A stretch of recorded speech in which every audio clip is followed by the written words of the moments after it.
Mm.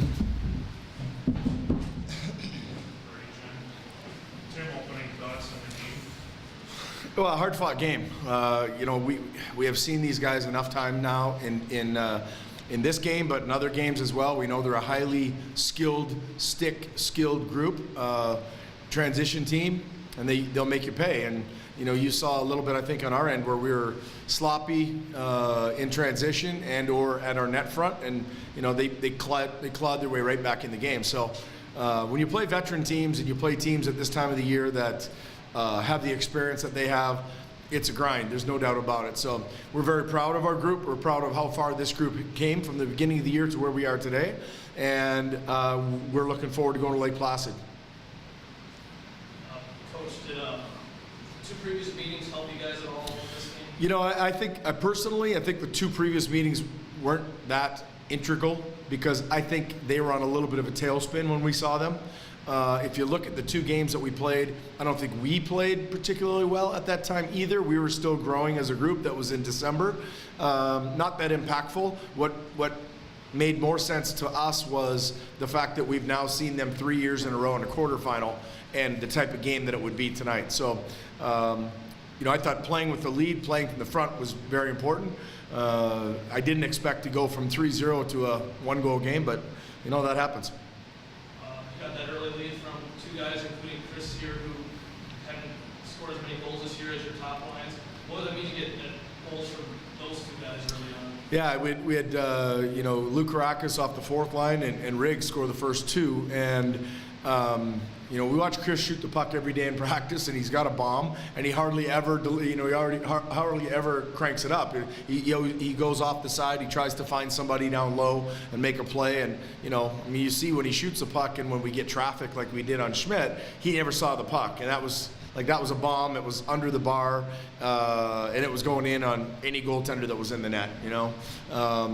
After they clawed their way back in, and TJ, and I heard Coach Kip say after the second period, like, just shut the door here, shut the door, you lock it down now. And I think between the critical stops that he made in the second period, there were probably 8 quality saves in the second period, whereas he might have only had 2 in the first. And in the third, I don't know if you got a whole bunch. After we scored the fourth goal, you might have got 1. So, you know, we talked a little bit about that as well. TJ, those 2 goals, you have 2 goals, get 2 1-on-1 against Rygus. You stopped it both times. I mean, what was going through your mind there? I mean, just gave up 2 goals. I can never give up a 3-goal lead in any game. Give up that goal, I mean, game turns completely upside down on the Augsburg side. On the breakaway, he came out. He got pressure from behind from Campbell, and I knew his only play was to shoot the puck. And came and challenged him and made the save. And on the 2-on-1, same thing with Campbell. We know what we have to do on a 2-on-1 and just challenge him again, and came up with the save. Chris, go back to that goal. I mean, that was a wide open. That was a big momentum shift for you guys. What was that feeling like? Oh, it's feeling great. I mean, whenever you get a chance with that much space, you got to execute, and that's what all this time of year is all about. It's championship season, and you gotta bear down on your chances. You put so much preparation into the week, and you got to execute in games. Then defensively, I mean, like you said, Coach, you guys really shut it down there in the third period. At the end, I mean, the goal was. Yeah, we knew like the last 10 minutes, you know, that was our time at the end. We try to shut teams out and do our job. Like, that's everyone's role, is defense first. That creates their chances up ice and put teams away. So that was our mindset, just making sure we had everything locked down the back end. Coach, I know scoring a goal doesn't matter how it is. Obviously, the goal that sealed it wasn't a home goal, but it was still a pretty good rush by the team. I mean, that score kind of puts you at a home goal. It's kind of a weird way, but I mean, it doesn't matter how it goes in. No, you know, I mean, you see bounces from every angle, and you know, we saw a fortunate bounce, frankly, on our power play goal. It came off the boards funny and kicked out, and was a scramble play. And you know, they go for and they go against. And this group has worked extremely hard this year. We've been very fortunate to be led by the senior group that we have. Tanner Fraser, our captain, has done a fantastic job with 10 freshmen to keep the group together and to get everybody to this point of the season. I think this group has bigger fish to fry. I just do. I mean, it's always, even when we cleared the bench and scored the OT winner in the Harris Cup at Adrian, you didn't see anybody throw their helmets and gloves. I saw that in a lot of other championship games. I looked around and I was looking, and I saw a lot of people celebrate. This group's always had a bigger vision and a bigger goal in mind, and now we're going to Lake Placid, and we're going to see if that goal can come true. Like you said, you guys have been here before. It's your 12th trip, third year in a row. I mean, does it get any sweeter of a feeling keep going? I mean, or is it still that bigger? Yeah, there's no feeling at all because we haven't done anything yet. We're not, I mean, getting to Lake Placid is not the goal. It has never been the goal, getting to the Frozen Four. I mean, I understand that and I appreciate that and I respect the fact that we're a program who's been in the conversation many times. The goal is never getting to the Frozen Four. I mean, the goal is to get to the national championship game and give yourself a chance. And in our case, we've played 8 title games. We've won 4. We lost 1 in double overtime to a very good Norwich team in 2010. We lost 1 in overtime in a 0-0 game to Middlebury in 2004, and we got beat a couple of other times. So the goal is to get yourself to that game. So at this point, nothing's changed. It sounds like Colby is the next team on the schedule, and we'll prepare as we always do.